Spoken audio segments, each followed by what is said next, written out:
সোনার দেখা নাই রে।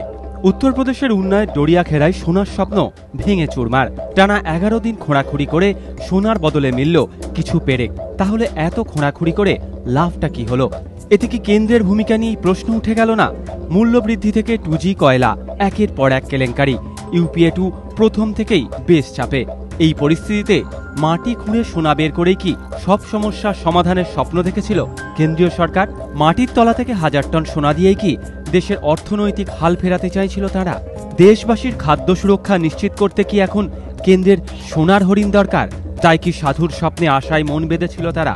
নাকি মোদির ওপর থেকে লাইমলাইট সরাতেই ফাঁদা হয়েছিল সোনার গল্প? আর এই জল্পনা যদি সত্যি হয়, তাহলে কি বিজেপির হাতে আরও একটা হাতিয়ার তুলে দিল না কংগ্রেস? খনন চলাকালীনই তো মোদি বুঝিয়ে দিয়েছিলেন এটাকে কেন্দ্রের বিরুদ্ধে হাতিয়ার করতে চলেছেন তিনি। आज पूरी दुनिया हमारी मजाक उड़ा रही है। किसी को सपना आया और दिल्ली की सरकार 1000 टन सोना खोजने के लिए खुदाई करने में आज लग पड़ी है। কংগ্রেস কিংবা কেন্দ্র বলতেই পারে সাধুর স্বপ্ন নয়।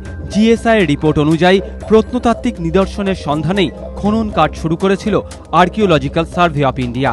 কিন্তু তারা এটা কি অস্বীকার করতে পারবে যে সাধুর স্বপ্নের খবর সংবাদ মাধ্যমে ফলাওভাবে প্রচারিত হওয়ার পরই খোঁড়াখুড়ি শুরু হয়েছে? এটা কি নিছক কাকতালীয় ব্যাপার, নাকি একবিংশ শতকেও অন্ধবিশ্বাসকে উৎসাহিত করার মতো পদক্ষেপ? কেনই বা একজন কেন্দ্রীয় মন্ত্রী সাধুর স্বপ্নের কথা জানিয়ে চিঠি দিয়েছিলেন প্রধানমন্ত্রীকে? ভারত সরকারের একজন মন্ত্রী যদি সাধুর সোনার স্বপ্নকে এত গুরুত্ব দেন, তাহলে তো সরকারের ভূমিকা নিয়ে প্রশ্ন উঠবেই। আর সেই প্রশ্ন যে শুধু বিজ্ঞানমনস্ক সাধারণ মানুষ কিংবা বিরোধীরা তুলছেন তা নয়, খোঁড়াখুড়ির যৌক্তিকতা নিয়ে প্রশ্ন উঠছে সরকারের মধ্যে থেকেই। খোদ কেন্দ্রীয় কৃষিমন্ত্রী তথা এনসিপি প্রধান শরদ পাওয়ার পর্যন্ত মনে করছেন এসব কেন্দ্রের পাগলামো ছাড়া আর কিছুই নয়। এতে মানুষের অন্ধবিশ্বাস আরও বাড়বে। ঢাকঢোল পিটিয়ে গত 18ই অক্টোবর ডড়িয়াখেরায় শুরু হয়েছিল খনন কাজ। টানা 11 দিন ধরে প্রায় 16 ফুট গর্ত খুঁড়ে দেখা গেল সাধুর স্বপ্নভঙ্গ হয়েছে।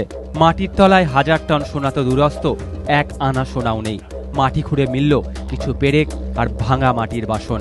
দেশের বিভিন্ন জায়গায় পেঁয়াজ সেঞ্চুরি হাঁকাচ্ছে, মধ্যবিত্তের চোখে জল।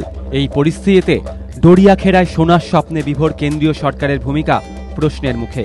রসিকতা করে অনেকে বলছেন সোনার বদলে যদি 1000 টন পেঁয়াজও মিলত তাহলেও হতো। এবিপি আনন্দ।